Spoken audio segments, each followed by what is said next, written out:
I just wanted to do a brief check-in on TPS, which I'm renaming as permanent target status, and that is, of course, because your administration and your president and Secretary of State and Pamela Joe Bondi thought it would be a good idea to not only continue with the deportations of certain black and brown people, but particularly in countries when uh, as you probably know, at the State Department, there is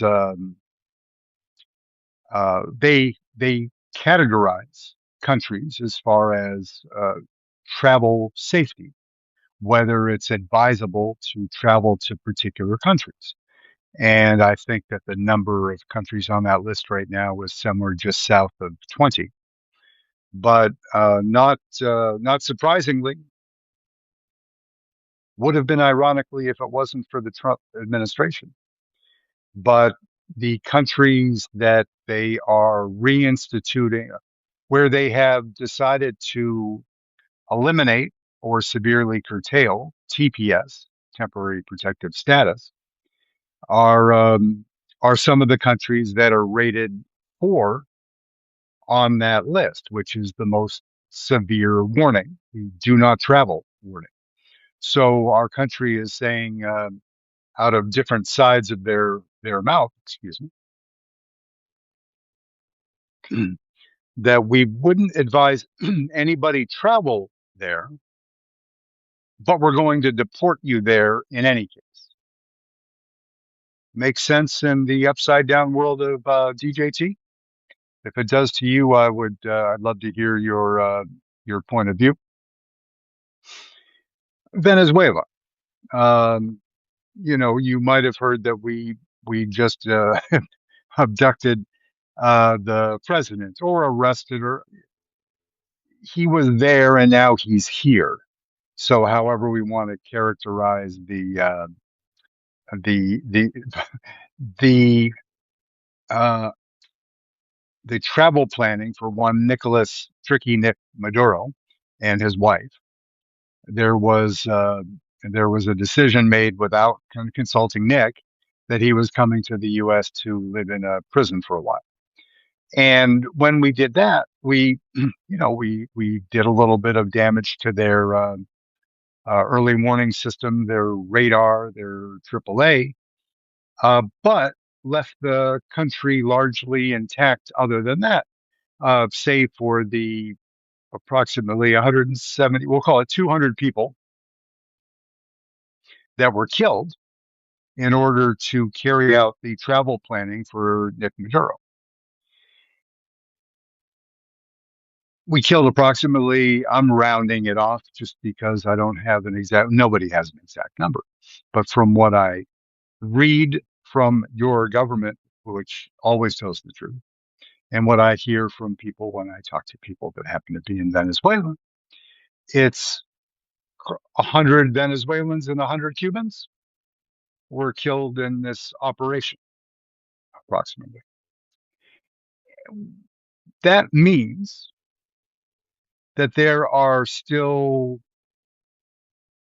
30 million. We removed 2 people from Venezuela.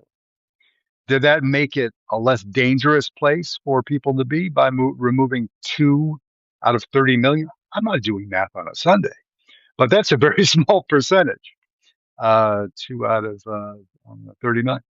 Yeah. So I would argue it wasn't safe, hasn't been safe for years.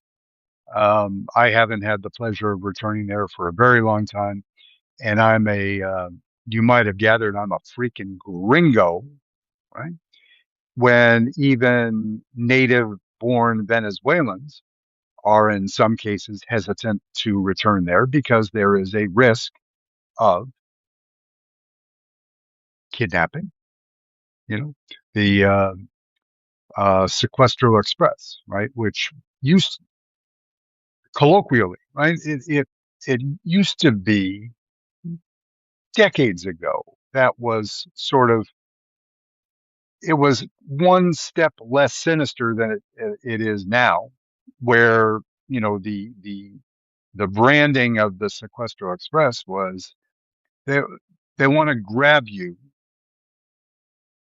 bring you to an ATM, have you max out your withdrawal limit, and then hopefully leave you alive, you know, instead of abducting you for an extended period of time and holding you for ransom, which, as you might guess, is less desirable. That there are risks of that happening, and now desperate times calling for desperate measures. There are a lot of people there that don't get enough to eat many days out of the week, that are getting by with one meal a day or less. It's a very tough times. And if Donald Trump didn't believe that he was going to cure the political poverty, food, supply chain, he didn't believe he was going to solve any problems in Venezuela because he doesn't give a shit. Donald Trump does not care at all of the things that he said about Venezuelan citizens. Now, gringo, I am not a Venezuelan citizen. Is it fair for a Venezuelan citizen to say, what the F do you know? And we've been living with this tyrannical lunatic for 17, whatever, a long time, and he deserves to go. I don't argue with that. When I was there, it was when I was living in the country, it was Hugo Chavez. It was before then. It was quite some time ago. Yeah, so I'm not suggesting that being mean to Nick is a bad thing. That's not what I'm suggesting at all.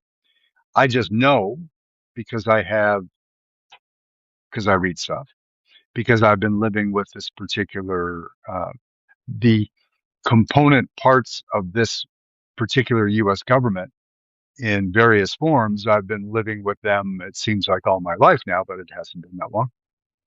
But Donald Trump is not doing anything that doesn't bring Donald Trump pleasure or entertains him in some way.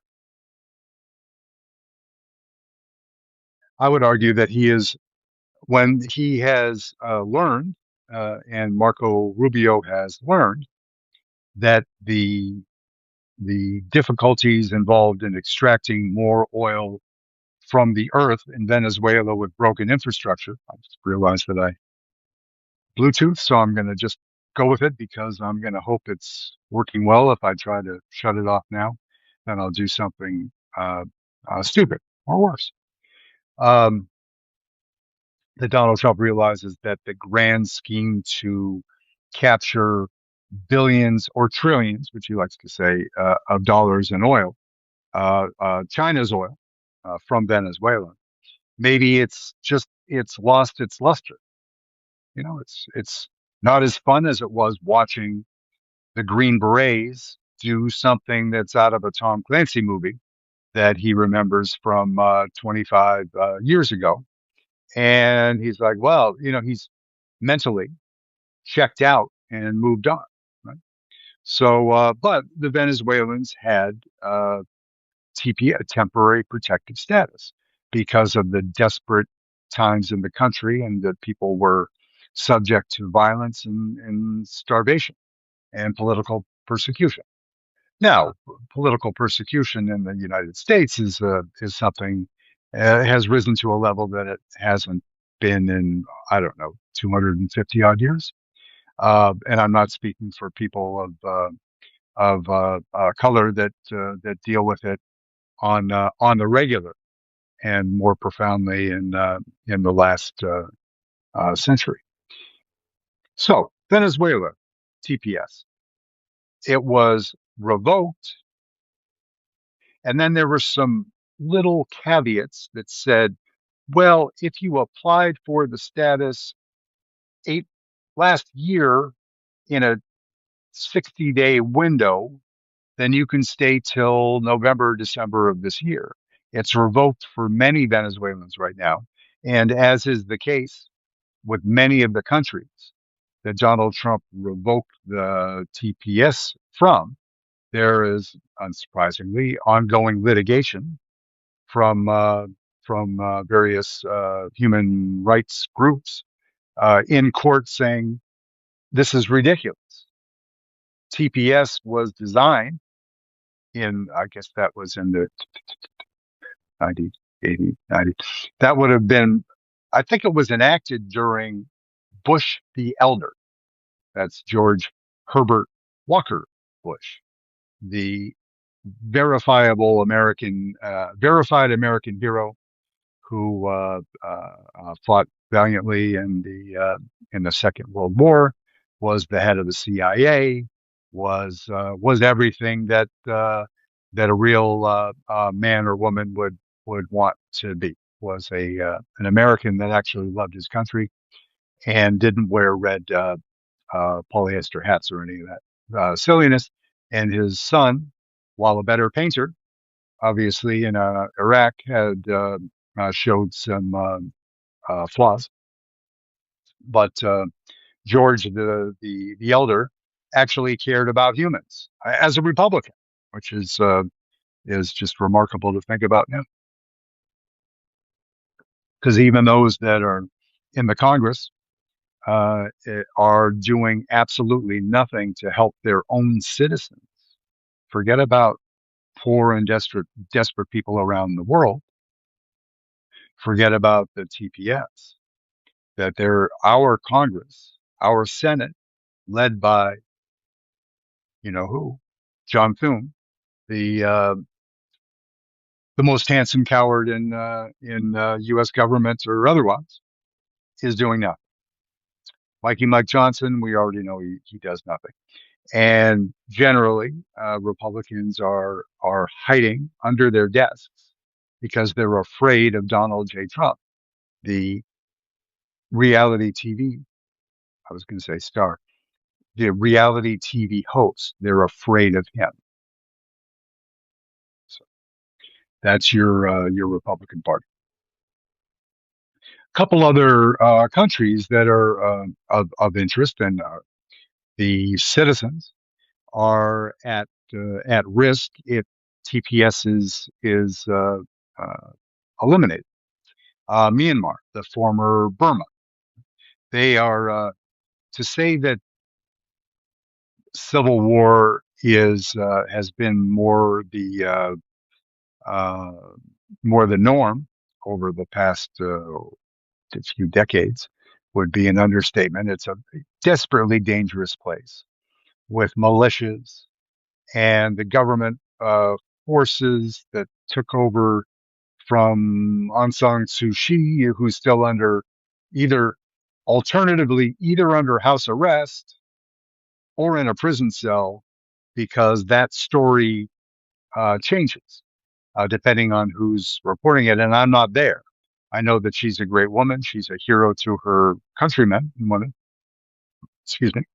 Um, and Burma is, it's not as large a number of people, but it's important to each and every one of them that is here now, even if it's only a couple thousand. And they want to lift that and send them back. And court stayed that order, canceling the TPS for the Myanmar slash Burmese people. So they're on hold right now. But then you have to trust the ICE and the Border Patrol. That doesn't, what it says is that you cannot deport or arrest these people for violations related to TPS. But they'll come up with something. If they want to put these people in a detention facility because they're brown, they will.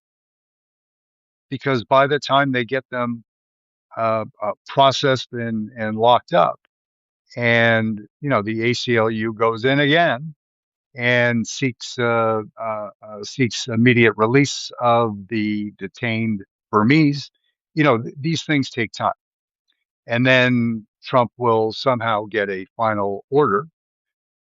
And the premise of that, the same with Venezuela and Burma and other places, is that, and excuse me, and Haiti, which we're going to come to in a minute, because it's perhaps outside of a very discrete example with Iran, it's the most cruel and cynical TPS revocation that I've ever heard of before in my life with Haiti. But yeah, so they can.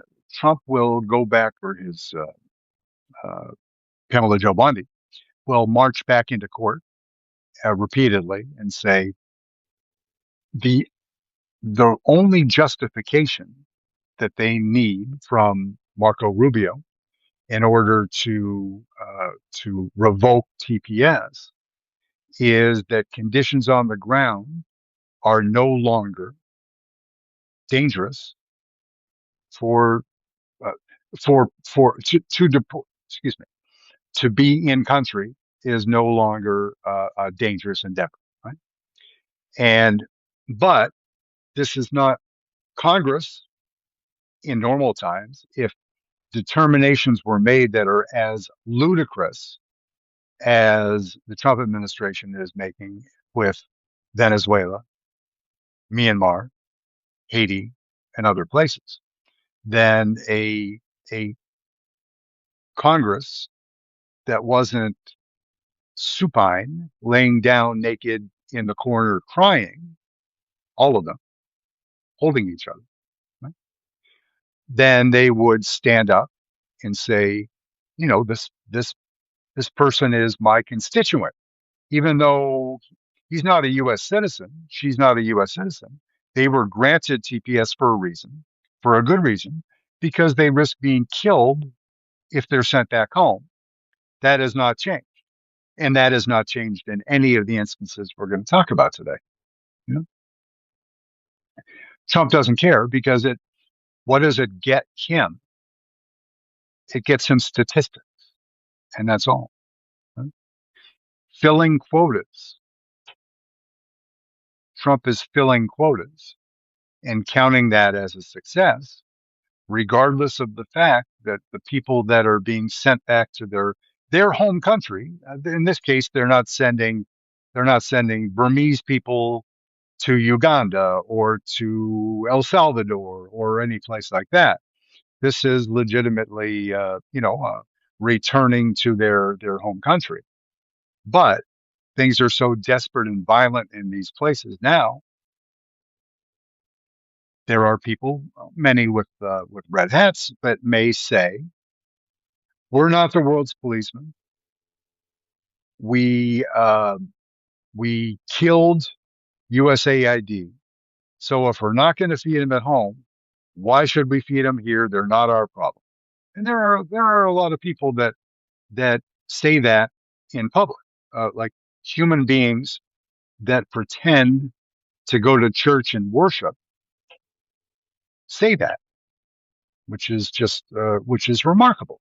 It's, it's a remarkable thing. If anything is still remarkable in the Trump upside down world, then this for me qualifies as just that. So so Myanmar on hold. Don't know how long it'll take because it's the courts, and that's not predictable. Venezuelans, whose situation has improved with the removal of Nicolas Maduro, but it's a state that's run by the remainder of his government in place, left in place, not the duly elected opposition. The woman, Ms. Machado, uh, that won the Nobel Peace Prize, she didn't actually, her name was not on the ballot because she was forbidden by Maduro. She was prevented from being on the ballot. So it was her stand-in, her successor, a career politician, infinitely qualified to do the job. And they're not being talked about because they can't, they don't have the juice to stand up to the military, and the military runs the country. In the absence of a murderous dictator like Nicolas Maduro, and his minions don't have quite the juice that he had, don't inspire the same level of fear and loathing and dread and all those things, because he's the guy that's been driving the car for so long that they don't have the teams to project misery and fear throughout the populace and throughout the military. So the military is, they're not talking on the press, on the in the press. They're not writing lengthy 10,000 word think pieces on why they are the legitimate rulers of Venezuela. They're just being quiet and doing the corrupt shit that they do every single day. They're, if they can rip a few bucks out of the oil, uh, out of the petrochemical industry, they'll do it. And they have these colectivos that are, it's kind of like spheres of influence, but more old school Cosa Nostra style things, where you have a captain who's in charge of a neighborhood or an area, and the ones that are the most successful in Venezuela are given, that you get to rip off the agriculture production in this state, in Aragua, or in Falcon, or wherever, whatever state you happen to be in, that you are the crime boss and you control that, and the military are your enforcers. And that's so, the corruption runs so deep that to rip that out, as they say, root and branch, to eliminate it is not a 1 month operate. I mean, you need you need a lot of time, and you need more than this podcast to explain how that would happen. But it's safe to say that it would take perhaps years, and there will be blood on the ground when it happens, because the military, unless there's a grand plan, and I don't see Trump or Marco Rubio putting the effort into it, because Trump doesn't give an F about Latin America. Rubio does, but he cares more about Cuba than Venezuela, except for the oil. If he can get that stood up, then he has more money to play with, and he sees himself as a statesman. Hasn't shown any evidence of that recently, but that's how he views himself, and he wants to be the one to walk into Havana and say, I fixed this thing. So good. Buena suerte, Mr. Vice President. What? Uh, oh God. Yeah, Marco, little Marco. So, and they'll be going there next. The the other folks, the ones that I'm not, you know, pity always sounds like the wrong way to characterize empathy or sympathy with another human being, because there's something about pity that puts you in a position of a higher position. And again, I'm not a what is it, a professor of wordiness,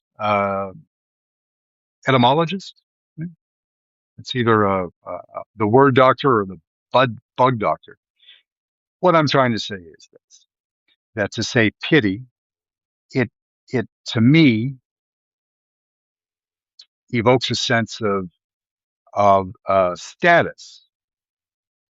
And I don't want to do that because that would be inhuman at a time that you're addressing people who have been treated in an inhuman way.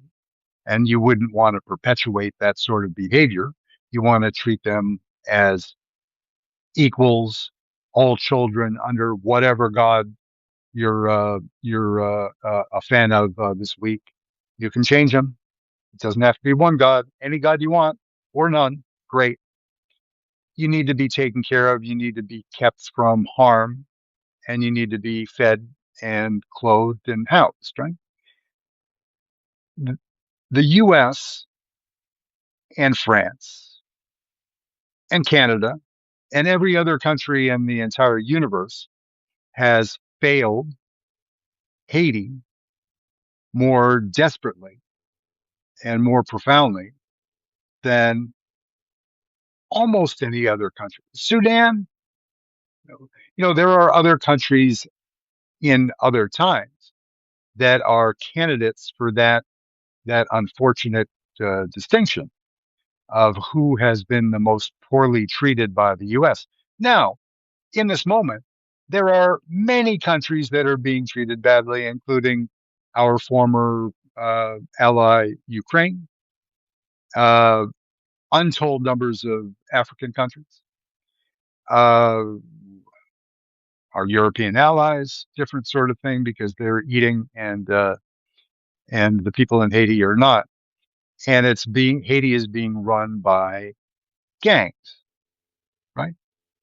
Uh, the, it's good news when the militia show up because the gangs are so bad. You know, it's it is beyond desperate and dangerous.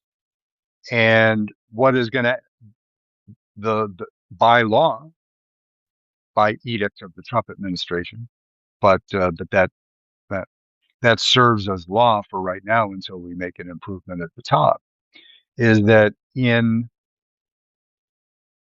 48 hours from right now, or some amount of time like that, then the temporary protected status is being lifted for the Haitians. And as I understand it from the State Department website and what I've read from human rights groups who are trying desperately. But the problem is that your president, DJT, has a special place in his heart, the black side of his heart, which at this point is probably the entire uh, thing for the Haitian people, starting with starting with the fact that they are black and brown people in a world where Donald Trump doesn't give such people, doesn't treat them with the same dignity that he does white people. Now, there are very few white people that Donald Trump treats with dignity too, because he's a narcissistic, selfish prick, you know. So if you're not family or core, small core, or super rich guy, white, then he gives not a shit about anything that's going on in your life, your world, your kids, your grandma, any of the above. So what's going to happen with in 48 hours when that TPS is pulled from the Haitian people? And then there's the eating the cats and the dogs. That, of course, was in Springfield, Ohio. I was uh, I was born in Cleveland, Ohio, which is Springfield. Just a data point if you think that I have a funny accent, which if you're if you're listening from anywhere other than the United States, um, including below the Mason-Dixon line, then my accent and those that were born in that part of the Midwest, it's like the most, you know, uh, white bread, basic cracker accent that there is, sort of, Midwestern, just plain out of, I've been in Boston for, I mean, I was a kid in Boston. I was in Miami for 25 years and Venezuela for a little while, but I never picked up the Boston accent unless I'm with, 10 other Boston guys and drunk at a hockey game. Then something might happen. It might come out. I don't know, but uh, I don't go to, I don't drink anymore. So that's like I always said that people ask me how my Spanish is these days, so many years away from, Latin America, which includes South Florida. And it's under stress because of the fact that I'm not hanging around with as many, and in Miami, the beautiful thing wasn't just the Latin community, but the diversity of the Latin community that Cubans, Venezuelans, which includes the woman I refer to as my beautiful ex-wife, um, Colombian. If you start to segment the Latin community, the South American Latin community, South and Central American Latin community, then there are differences in the accents of the people from the different lands, different countries.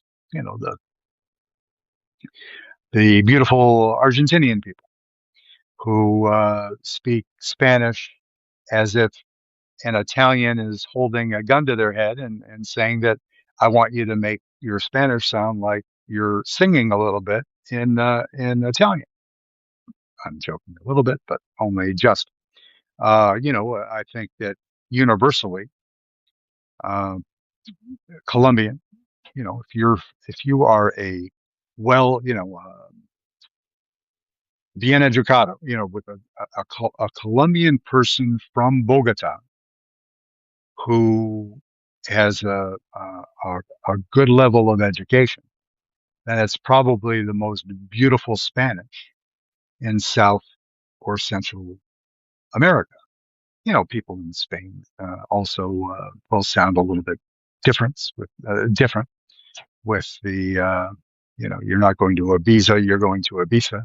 And uh, yeah, Gonzalez, Gonzalez, uh, I'll screw it up. But you know what I mean. There are differences, just, all of the mistakes that particularly the Democrats have made over the years with the electorate, with their constituents, is to say that the Latin voter, the Latino voter in the U.S. is a monolith, that it's just a one block. And instead of speaking to the concerns of Mexicans and Cubans and Venezuelans and Salvadorans and Puerto Ricans, I'm sorry, they are part of our country. I left them at the bottom of the list. My apologies. Um, unless you're speaking to the concerns, obviously the concerns of a Puerto Rican citizen are different than uh, an Ecuadorian migrant worker, farmer. Obviously very different life experiences and pressures and risks and all of that. So that anyway, that's a different story. I just traveled all the way I just left our friends in Haiti, rudely by the roadside. Things are so incredibly desperate in Haiti. Have been for a long time. It hasn't changed for a very long time. And, quite honestly, without a roadmap and without a different administration with different priorities, I'm saddened to say definitively that it's not going to improve measurably because Trump won't do it and because it's so close to our quote unquote homeland. It sounds Nazi-ish. Well, it should because they're using terms, back to my earlier last month talking on the pod about using white supremacist language and signifiers and buzzwords and uh, uh, labels and totems in the on the U.S. government websites recruiting ICE officers, and how well that's worked out. You know, to use homeland and another H word as because it says Heil Hitler to a particular kind of job applicant. Yeah. Um, so the people that are going to be most immediately impacted in a very negative way are the Haitians, right? Because your president and his teams of ill-trained but hyper-aggressive ICE and Border Patrol agents are going back to, it's not a matter of public record, I think. Yeah, they're going back to Springfield, and they're going back there to celebrate the end of temporary protected status. And then the title to my today's pod, my essay is permanent target status, right? PTS, which means that they will be returned home unceremoniously with little to nothing, processed with the care and class and dignity that Customs and Border Protection have come to be known for, which means child separation, brutality, uh, food with worms in it, and all of that kind of stuff. So they're going to be detained, held, and then sent back to a country where there will be no food, more violence, more misery, and their life will it'll go on, but it'll be a misery. And all of this, like almost everything else we talk about with the Trump administration, the mandate, well, if you can call it that, he won the election. He promised that he was going to get the worst of the worst out. He was not presumably referring to the Haitian people. He could have been reviewing. I'm not gonna give him grace. I can't use that word with Donald Trump because he doesn't have any grace or dignity himself. So how could I suggest that he's going to show it to another human being if he doesn't know it or recognize it himself? Are there people in the Are there people in the Haitian community in the United States and indeed in Springfield, Ohio, that are guilty of crimes other than immigration crimes? Sure, sure. Statistically, it's going to happen. It's true, right? So those were the people that he was hired to take care of, to get out of the country. The worst of the worst, meaning those convicted or guilty of violent crimes, get them out. To racially profile an entire race of human being for removal with the help of Stephen Miller. That is not that some of the MAGA folks voted to get black and brown people out of the country by whatever means, because there are racist people that are sympathetic with the hearth homeland double H. Not all Nazis.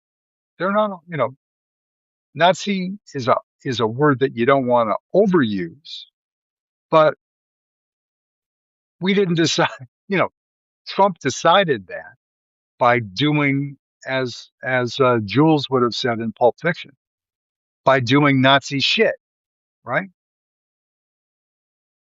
I'd rather never say the word Nazi for the rest of my life. But there are people today in the United States, in in Dresden, in the former East Germany, in parts of France that qualify as Nazis because their views are a racially pure populace. All foreigners with dark or brown, black or brown people out. Afghanistan out. Turks out.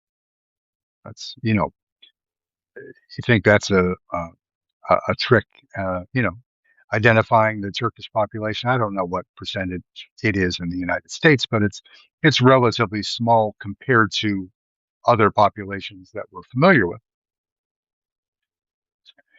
But the number of Turks and Afghans in Germany, uh, the reason that Angela Merkel said we need to increase immigration was the workforce was aging in Germany, and they wouldn't have been able to man or woman their staff the factories in a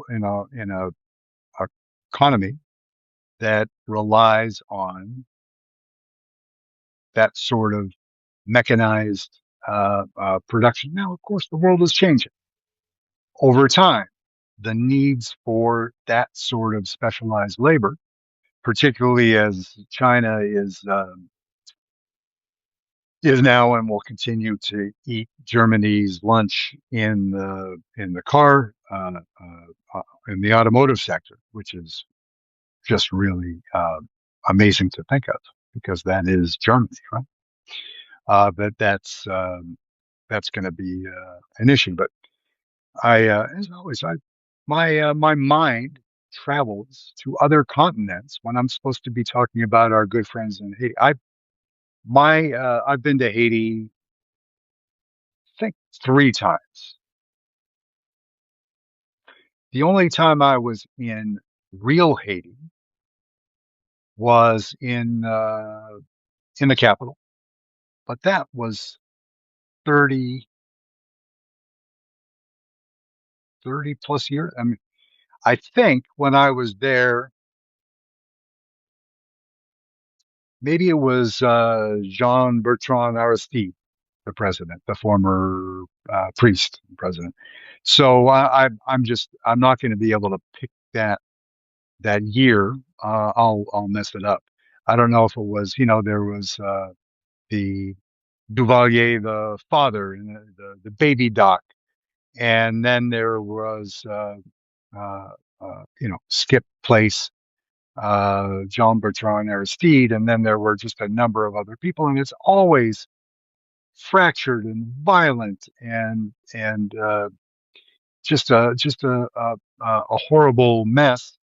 And as everywhere in the world, the people that pay the most for government ineptitude is the poorest among us, just as it is in the U.S. That the FAFO of the Donald J. Trump administration, the eliminating the benefits, the SNAP benefits, right, for the people that are poor and need a little extra help. Eliminating those, of course, affect the poor. I'm going to do an entire episode on the shifting property tax policy that's they're trying to rush through while while the Republican Party is in such a strong position for hopefully not for very long. Because what the the strong and wealthy amongst us will always do better. And what they're trying to do in several states is to eliminate property tax, which shifts all the burden onto more regressive taxes that affect the bottom part of the economic ladder much more severely. And we'll do that on another day. I'm just and the two other times I was in Haiti was embarrassingly.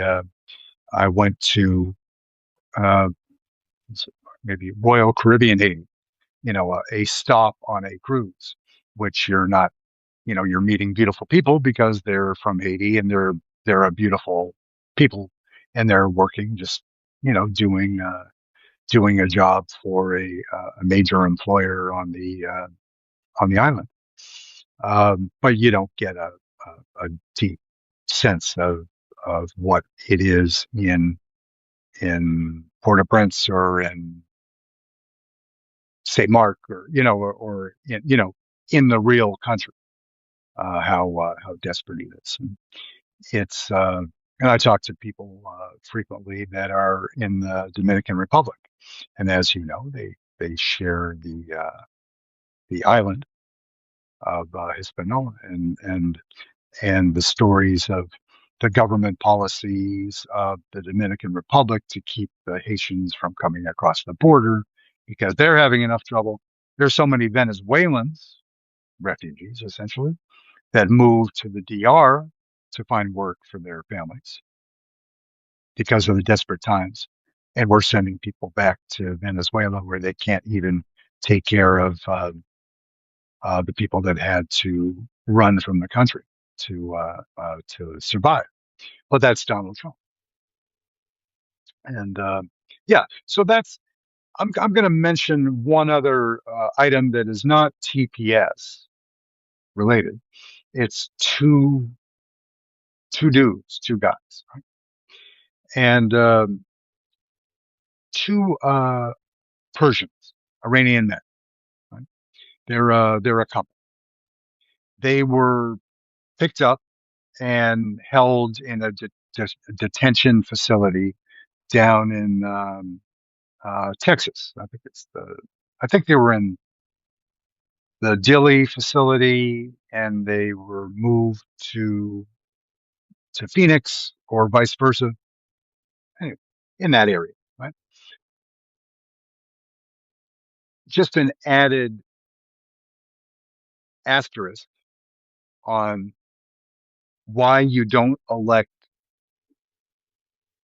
dumb or cruel people to run human services, to run parts of government that are that people rely on for kindness and they need help. They don't need to be stigmatized, victimized, or beaten or shot. But they're just, as of right now, they're pretty much just putting bullets into white Americans. But right now, I mean, that's currently. They may expand that part of the program because the whole bullshit about Bovino out, Holman in, and we're gonna back it down. No, I'm not buying it. Yeah. So,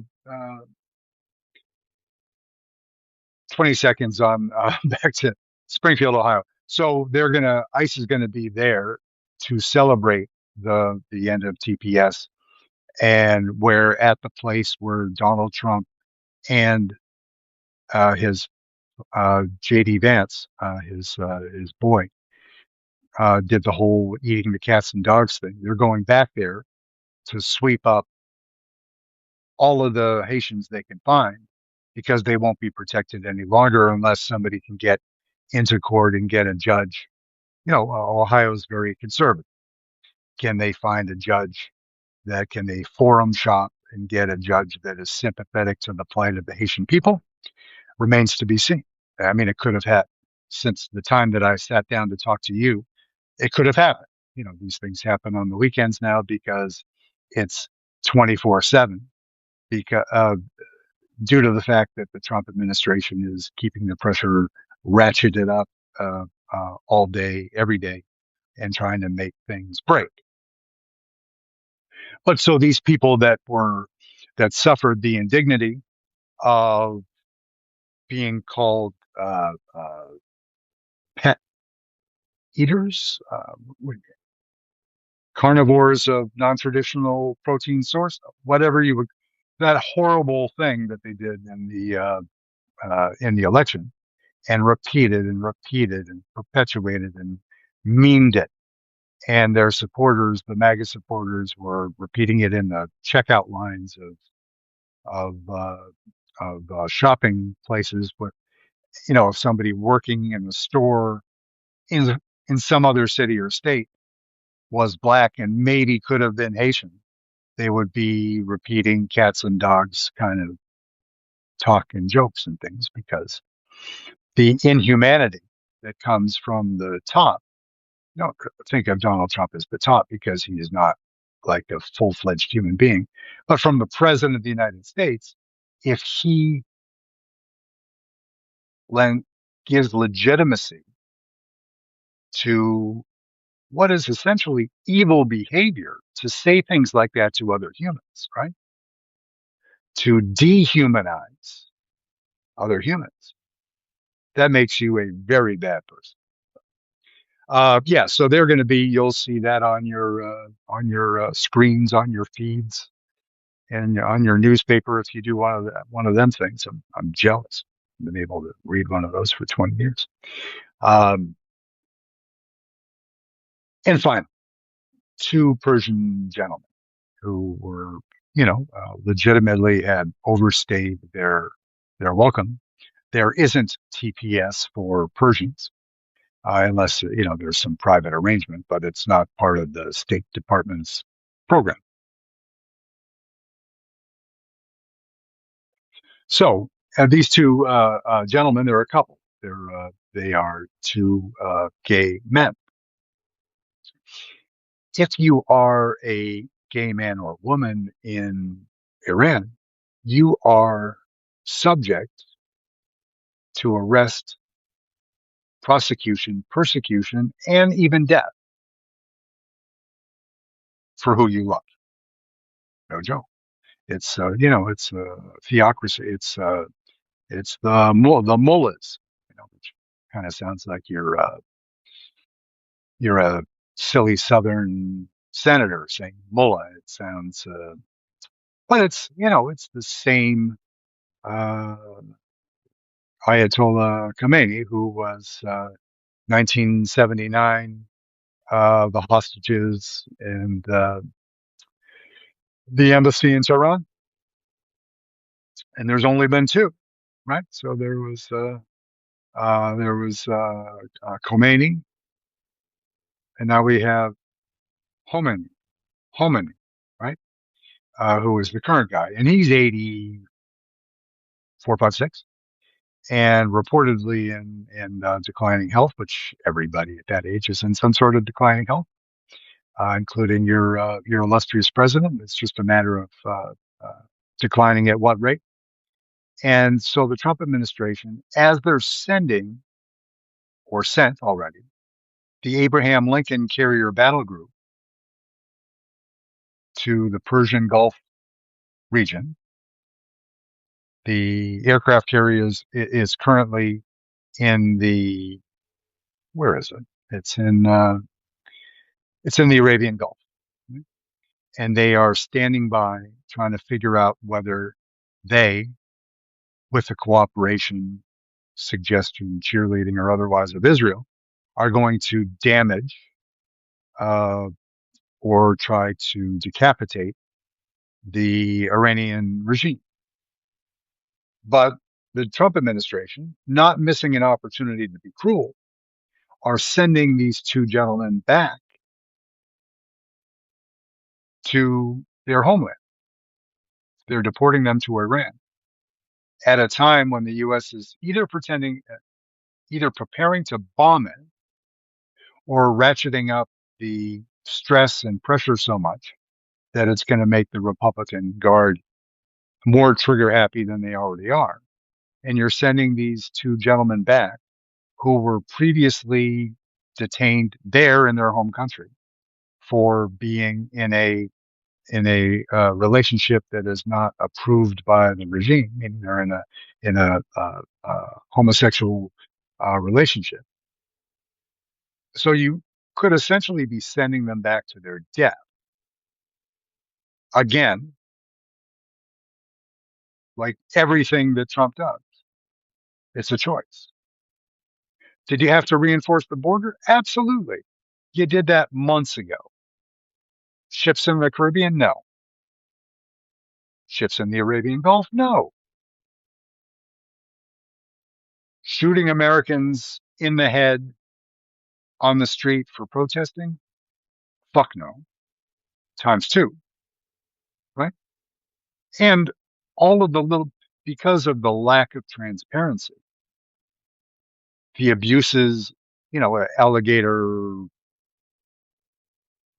whatever that's called, alligator Alcatraz, and all of the other facilities similar to that.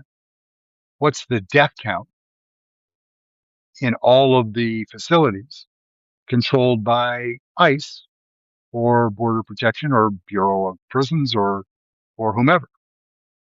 That's a number that we don't have absolute visibility on what that number is. We should. We're Americans. We're writing the checks. We're paying the bills. So yeah, it's bad. So keep an eye out for Springfield, more bad behavior. Keep an eye on Iran because it's what it is. Keep an eye on the courts for how the TPS and the stays that are in place regarding Myanmar, former Burma, and stays regarding a small number of the Venezuelans that are here. Um, Sudan is another one that was, excuse me, I think it's just South Sudan was put on hold by a court, and maybe they had a an agreement with the government that deportations wouldn't commence until for about 6 months from now or better. But another horrible place, the countries that are on that list. Haiti, I'd say it's number one, two, or three of the most dangerous places to travel in the world. And we're sending not a person there, we're sending hundreds and hundreds and hundreds back to a country where they're at risk and won't be able to feed themselves, right? South Sudan, same level. Myanmar, former Burma, the same level of risk, violence. I mean, these places are desperately poor, rape as a weapon of war, particularly in Sudan. That's what we're returning these people to by choice, by choice. Yeah. So thank you. Sunday, another cheery, uplifting subject, but it's this is very helpful for me because it is somebody whose mouth works overtime. It's cathartic to talk things out a little bit and appreciate your got a lot of comments in the last 2 days. This, I think, if I did it right, then this particular episode, I announced it only like maybe a half an hour in advance, which wasn't courteous. It was just, again, what they call the honey-do list. Uh, uh, yeah, some things to do. And it's Sunday, and I took up too much of your time, but we'll be back with you tomorrow at some point. And but thank you for the feedback. If you love it, if you hate it, if you want to scream, if you want to Call me bad names. I am, I'm only human, so I'm not impervious to, I won't cry, but I may be sad, right? But it's still a free country. So if your opinion is, for instance, if I was paraphrasing what you might be saying, which is, shut the fuck up, you bleeding heart liberal. I hate you. That's fine. Just, I didn't rehearse. I just made that on this, and I fumbled. But whatever it is, it's good to get it out. It's not good to hold it in. That's a lot of that. Was talking yesterday about the gambling and how adversely it's affecting the young male population and the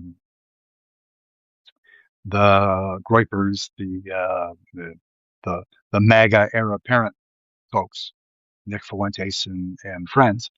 That Fuentes is he's a lot of bad things, but he's also a journalist of some sort. That doesn't excuse anti-Semitic behavior. It doesn't excuse hate speech. But in an era, I'm trying to keep my eye on the prize with the Donald J. Trump administration. Protect journalism. Communicate as civilly as you can. It's okay to yell. It's okay to disagree, use bad words, fight, uh, non-violent, but to argue. That's, that's what that's what Benjamin Franklin was doing that, right? So, I won't say you don't have to keep it civil, but keep it real and, take care of, your loved ones and have a beautiful evening. Thank you very much.